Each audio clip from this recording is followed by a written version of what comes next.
बिस्मिल्लाहिर्रहमानिर्रहीम। अस्सलाम वालेकुम स्टूडेंट। आज हम 9th की जो बायोलॉजी है उसके चैप्टर नंबर 5 के जो प्रैक्टिकल वर्क है आज उसको जो है वो हम डिस्कस करेंगे। तो दरअसल जो 9th का ये जो सेल साइकिल वाला चैप्टर है ये दरअसल बुनियादी तौर पर एक प्रैक्टिकल वर्क है। और अगर आप इसको एक थ्योरेटिकली इस चैप्टर को पढ़ लेते हो लेकिन आपको एक कंसेप्ट क्लियर नहीं होंगे जब तक कि आप जो है वो इस चैप्टर के जो प्रैक्टिकल वर्क है वो नहीं कर लेते। क्योंकि ये जो सेल साइकिल है ये मुख्तलिफ मराहल से मिलकर बना होता है, यानी ये मुख्तलिफ मराहल से गुजर कर एक सेल तकसीम होता है। तो उसके लिए सबसे पहले जो होता है वो इंटरफेस होता है, फिर उसके बाद जो है वो माइटोसिस आ जाती है, फिर मियोसिस आ जाती है। माइटोसिस जो होती है वो सोमैटिक सेल में होती है, मियोसिस जो होती है वो जर्म सेल में होती है। लेकिन बात यहाँ पे ये आ जाती है कि जब हम माइटोसिस को पढ़ते हैं तो माइटोसिस को पढ़ते वक्त हमें पता चलता है कि माइटोसिस के अंदर मुख्तलिफ मराहल हैं। तो वो उन मराहल से गुजर कर एक पूरा सेल जो होता है वो तकसीम होता है। तो इस लिहाज से अगर हम देखें तो माइटोसिस में सबसे पहला जाता है बुनियादी तौर पर दो हैं, जैसे कार्योकिनेसिस होगी और साइटोकिनेसिस होगी। फिर कार्योकिनेसिस को हम मज़ीद मराहल में तकसीम करते हैं, जैसे कि प्रोफेज हो गया, मेटाफेज हो गया, एनाफेज हो गया, टेलोफेज हो गया। तो ये चार मराहल हैं जिसके अंदर हम बाकायदा आपको वाइट बोर्ड पर डायग्राम बना के बताते हैं कि जी ये देखें ये सेल ऐसा है, क्रोमोसोम इस पोजीशन पर होंगे वगैरह वगैरह। लेकिन बात ये आ जाती है कि आप थ्योरेटिकली तो पढ़ लेते हो लेकिन प्रैक्टिकली आपको वो बात क्लियर नहीं होती। तो इसलिए मैंने जो है वो अब माइटोसिस के आज इस सेल साइकिल के माइटोसिस के जो मराहल हैं उनको आज जो है वो स्टडी करने का सोचा है। तो आपको भी मैं सोच रहा हूँ कि आपको भी जो है वो माइटोसिस के ये जो प्रैक्टिकल के ज़रिए जो फेसेस हैं उनको बाकायदा ऑब्जर्व कराया जाए। तो हमारे पास लैब में जो स्लाइड्स हैं वो प्रीपेयर्ड स्लाइड्स मौजूद हैं, और वो प्रीपेयर्ड स्लाइड किस चीज़ की हैं? प्रीपेयर्ड स्लाइड्स हैं ओनियन रूट टिप की। इसमें होता ये है कि हम एक प्याज की जड़ लेते हैं और उसको एक प्रोसीजर के ज़रिए एक स्लाइड पर तैयार करते हैं। बुनियादी तौर पर ये जो मरला है, ये स्लाइड तैयार करने का जो मरला है ये 2 से 3 दिन लग जाते हैं, या अगर काम करते हैं तो 1 दिन में भी हो जाता है। लेकिन ओनियन की जो रूट्स होती हैं वो ग्रो करने के लिए काफ़ी टाइम लेता है, तो हमें ग्रो करने वाली रूट्स चाहिए होती हैं। जब वो एक बार ग्रो हो जाती हैं उसके बाद फिर हम उसकी स्लाइड तैयार करते हैं। तो हमारे पास लैब में प्रीपेयर्ड स्लाइड मौजूद है, यानी कि हमें कोई वहाँ पे टाइम नहीं लगाना, हमारे पास ऑलरेडी स्लाइड मौजूद हैं और हर फेज़ की स्लाइड मौजूद है जिसके अंदर हम ऑब्जर्व करेंगे कि सेल के किस मरले में क्या प्रोसीजर हो रहा है और सेल के अंदर क्या क्या अवामिल हो रहे हैं। अब बाकायदा तौर पर सेल को भी ऑब्जर्व करोगे कि हमारे जो पौधे होते हैं उनके सेल्स कैसे होते हैं, और उसके साथ साथ आप ये भी ऑब्जर्व करोगे कि क्रोमोसोम कैसे कैसे तरतीब पा रहे हैं सेल के अंदर। तो वो तमाम चीज़ें जो हैं वो डिस्कस करेंगे।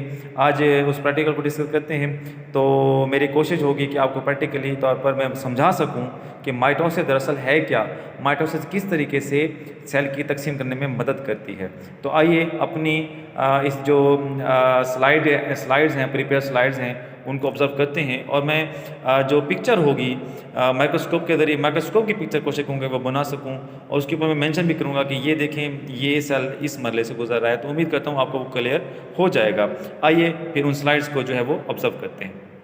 अच्छा देखिए बेटा, ये हमारे पास ये माइटोसिस कलेक्शन है माइटोसिस की, ठीक है, जिसमें हम डिफरेंट फेसेस को देखेंगे कि जो माइटोसिस के जो फेसेस थे प्रोफेज, मेटाफेज, एनाफेज, टेलोफेज, उसमें हम ये फेसेस पढ़ेंगे। और इसमें जो फेसेस दिखाए गए हैं, जो रूट है ओनियन रूट, यानी जो प्याज है, प्याज की जो रूट टिप्स हैं, ठीक है, किनारे की जो हिस्से हैं वो लेकर जो है उसको उसकी स्लाइड्स बनाई गई हैं। और ये जो स्लाइड्स हैं ये प्रीपेयर्ड स्लाइड्स हैं, यानी एक वैसे जो किसी एक लेबॉर्ट्री में अगर जहाँ पे ये सारे इक्विपमेंट मौजूद हों, सारे केमिकल मौजूद हों, तो एक वो होता है कि जो बायोलॉजी टीचर आपको एक रूट टिप लेकर खुद ही आपको वहाँ पे बना के दिखाएगा स्लाइड।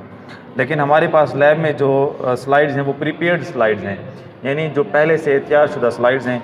इसके अंदर ये सारे जो फेजेस हैं माइटोसिस के वो यहाँ पे जो है वो बयान किए गए हैं। तो आइए इनको देखते हैं कि कौन कौन से जो फेसेस हैं या स्लाइड्स हैं वो हमारे पास मौजूद हैं। तो हमारे पास ये स्लाइड्स मौजूद हैं तमाम फेसेस की स्लाइड्स मौजूद हैं। इसके अंदर हम इनको बारी बारी ऑब्ज़र्व करते हैं। हमारे पास सबसे पहले ये मेटाफेस की स्लाइड आ जाती है जी। ये हो गया टेलोफेस, ये हो गया इंटरफेस, ये हो गया प्रोफेस। इसको यहाँ पे रख लेते हैं। और ये हो गया एनाफेस। अब इसको हम जो हमने अपने लेक्चर पढ़ा था माइटोसिस का, उसकी तरतीब में हम लेके आएंगे। आपको पता है कि सबसे पहले जो होता है वो इंटरफेस होता है। ठीक हो गया बेटा? तो इसलिए हम सबसे पहले यहाँ पे इंटरफेस को रखेंगे। दूसरे मरले पे आता है जी प्रोफेज। ठीक हो गया? अच्छा बेटा, तीसरे मरले पे आता है एनाफेज। नहीं, दूसरे मरले पे आएगा मेटाफेज, फिर आएगा एनाफेज और फिर आएगा टेलोफेज। ठीक हो गया बेटा? तो इंटरफेस में सेल आपको याद होगा आप प्रिपेयर करता है खुद को, किसके लिए प्रिपेयर करता है? तकसीम होने के लिए।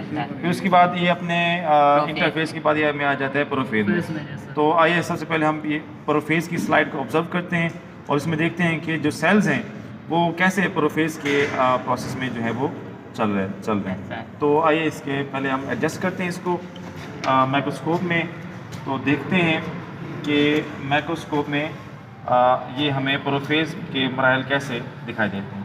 तो सबसे पहले आप इन लेंस को जो ऑब्जेक्टिव लेंस है ये 3 तरह के होते हैं। इनको पहले आप यहाँ से ऊपर कर लेंगे, फिर स्लाइड को यहाँ पे रख देंगे और इसी क्लिपर की मदद से इसको बिल्कुल सेट कर देंगे ताकि ये जब ये फोकस में आ जाए, जब ये लेंस के फोकस में आ जाए तब ये यहाँ से हिले नहीं।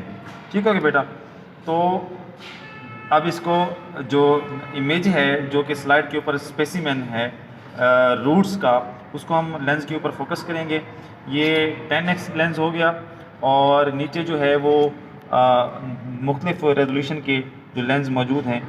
ठीक हो गया बेटा? ये 45S हो गया, ये 5 हो गया और इसके बाद ये जो है उससे ये 10S हो गया जी। ठीक हो गया बेटा?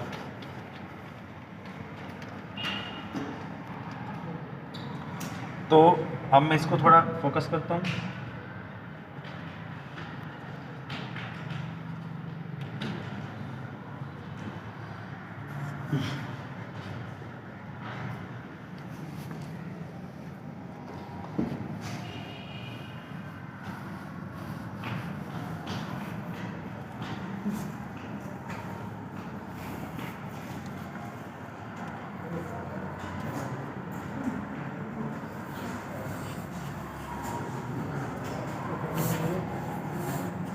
तो अभी यहाँ पे जो लेंस है लेंस को मैंने फोकस कर लिया है। अभी हम सिर्फ और सिर्फ सेल्स और सेल के अंदर जो न्यूक्लियस है वो देख सकते हैं। अभी मैं आपको कैमरे की मदद से ये दिखाता हूँ कि कैसे अभी सिर्फ और सिर्फ हमें जो सेल्स हैं वो दिखाई दे रहे हैं और उनके अंदर जो न्यूक्लियस हैं वो भी दिखाई दे रहे हैं।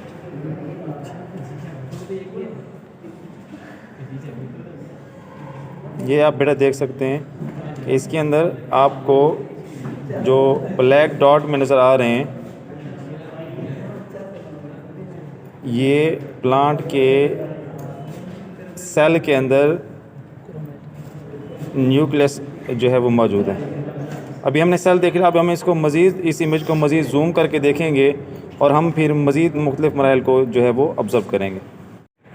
हाँ जी बेटा, अब जो है हमने इसको इमेज को मज़ीद बड़ा कर लिया है।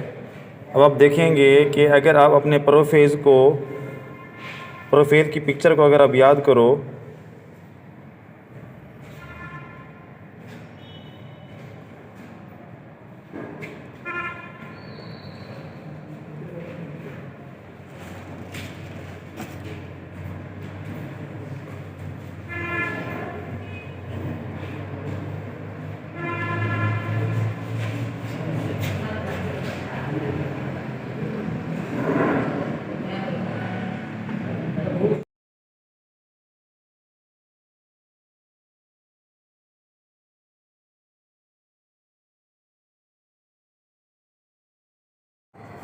ठीक हो गया बेटा। प्रोफेज की ऑब्जर्वेशन के बाद अब हम जो है वो मेटाफेज़ को जो है ऑब्ज़र्व करेंगे, और हमारे पास मेटाफेज़ की स्लाइड भी ये मौजूद है। इसको हम माइक्रोस्कोप के ऊपर इसको फोकस करेंगे। फोकस करने के बाद फिर हम ऑब्ज़र्व करेंगे कि कौन से जो सेल्स हैं उसके अंदर क्रोमोसोम जो है वो मेटाफेज़ से गुज़र रहे हैं। तो फोकस करने के बाद हम इसको मज़ीद जो है वो पिन्स के ज़रिए मज़ीद रोक देंगे कि ये अपनी जगह से हिल ना सकें।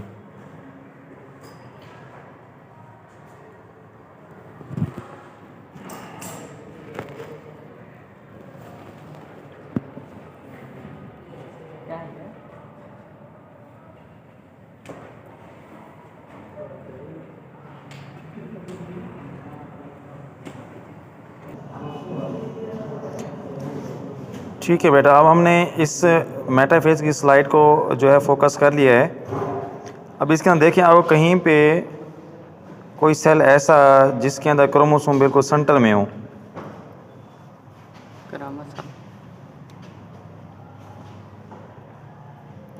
ये बेटा बिल्कुल सेंटर में, ये एक देख सकते हैं धागा नुमा क्रोमोसोम बिल्कुल सेंटर में है। इसको मज़ीद जो है वो मैं मेंशन कर भी दूंगा।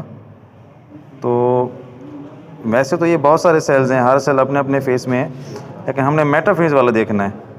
तो मेटाफेज़ में मैं आपको बताता हूँ कहाँ पे जो है वो सेल।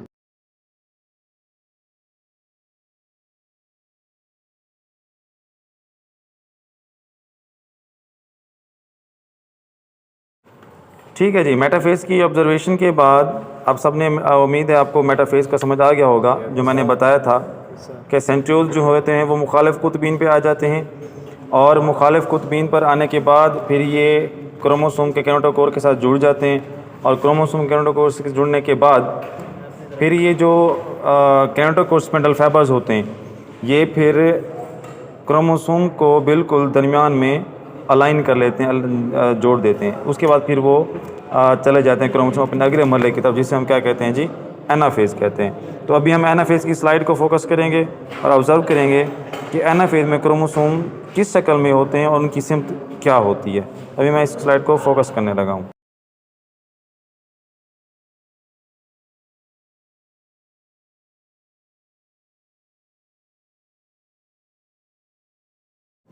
ठीक है जी, अब हमारी जो टेलोफेज़ है वो ऑब्ज़र्व हो गई है। टेलोफेज़ में हमने एनाफेज़ ऑब्ज़र्व हो गई है। अब हम जो है वो टेलोफेज़ को ऑब्ज़र्व करेंगे, जो कि कार्योकाइनेसिस का आखिरी जो है वो मरला है। अब इस टेलोफेज़ को हम फोकस करते हैं। फोकस करने के बाद हम ऑब्ज़र्व करेंगे कि टेलोफेज़ में कौन कौन से सेल अपने अपने टेलोफेज़ के मरले में से गुज़र रहे हैं।